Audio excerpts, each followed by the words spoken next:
As you transition back to real food after bariatric surgery, should ghee be your fat of choice? Is it bariatric friendly? Let's compare it to butter right after this. Looking to change up your vitamin routine? ProCare has a new multivitamin soft chew that comes with 3 delicious fruit flavors. With flexible dosing, you can accommodate your whole family's vitamin needs, and it even includes iron. Paired with calcium chews and our new protein powder. Visit ProCareNow.com and use code Susan10 to save 10%. Hi, I'm registered dietitian nutritionist Dr. Susan Mitchell, ex-radio dietitian turned podcaster. You're listening to the Bariatric Surgery Success podcast, episode number 105. I'm here to help you cut through all that health hype, give you accurate, evidence-based nutrition information worthy of your time, worthy of all your hard work. Simple step-by-step strategies that can change your life today. I want you to feel well every day. Get out there, do all those things on your list that you want to do. This podcast is for you. I'd like to give a shout out this week to Sonia, who said, "Thank you, Dr. Mitchell. Your podcasts are priceless. I'm learning so much about having the right mindset for a successful bariatric surgery." Well, Sonia, so happy to hear the podcast is helping you prepare for your surgery. I really believe that knowledge is power. Well, have you heard of ghee? Spelled Ghee, pronounced ghee. It's been popular for many years in the culinary world of the Middle East and India. But what is it? Well, ghee is cow's milk butter heated at a low temperature, typically around 100 degrees Fahrenheit or 38 degrees Celsius, until the water all evaporates and it leaves behind milk solids. Then these solids are skimmed or strained, leaving a clarified liquid fat known as ghee. Basically, think of ghee as a type of clarified butter with more fat than butter because the milk and the milk solids have been removed. It also doesn't require refrigeration because those milk solids have been taken out. So it's stable at room temperature for up to a month or so. And it can be stored in your fridge once it's opened for about a year. Not that it's going to last that long. In our Science 101 today, let's look at the nutritional profile of ghee as compared to butter. So don't miss this. If you're multitasking, stop a second. Both ghee and butter contain nearly 100% of their calories from fat.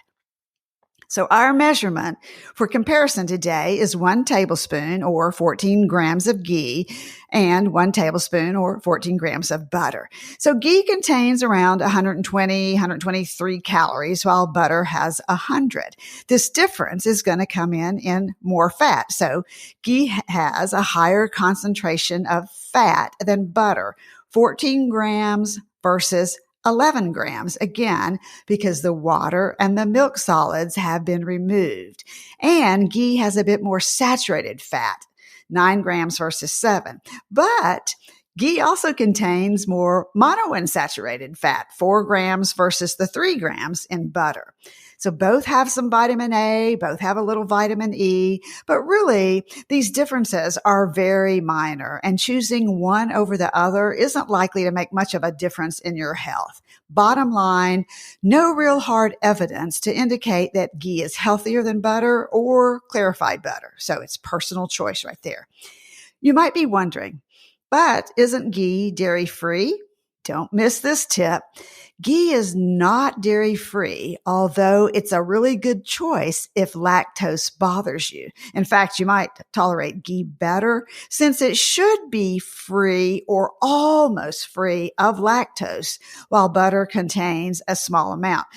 But many people find that they can tolerate either one, the ghee or butter or clarified butter, because this difference in lactose between ghee and butter isn't very significant. It really depends a lot on how much lactose bothers you, and then you might just want to start with ghee. Okay, so remember, again, calories, ghee is about 123 for that tablespoon or 14 grams. Butter's about 100, 14 grams of fat versus 11, 9 of saturated versus 7, a little bit more monounsaturated in the ghee. Both have some vitamin A, vitamin E. So let's look then, what about if you love to cook? Is there a better choice here? Well, ghee and butter have different smoke points. So this is where it could become a bigger deal. The smoke point for ghee is higher. It's about 485 degrees Fahrenheit. That's about 250 Celsius. And butter smoke point's about 350 degrees Fahrenheit or 175 Celsius. So it has the advantage over butter if you're cooking at really high temps. At the same time, though, if you're using clarified butter, the smoke point is really close to the same smoke point as ghee.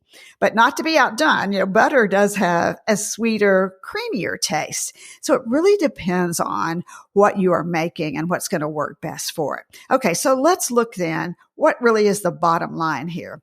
Well, ghee is a type of fat, just like butter, just like olive oil, just like avocado oil. And it's just really another fat for you to choose from. It's not a superfood, nor should it replace other cooking fats that you use already, like olive oil or avocado oil, canola, whatever happens to be several of your favorite ones.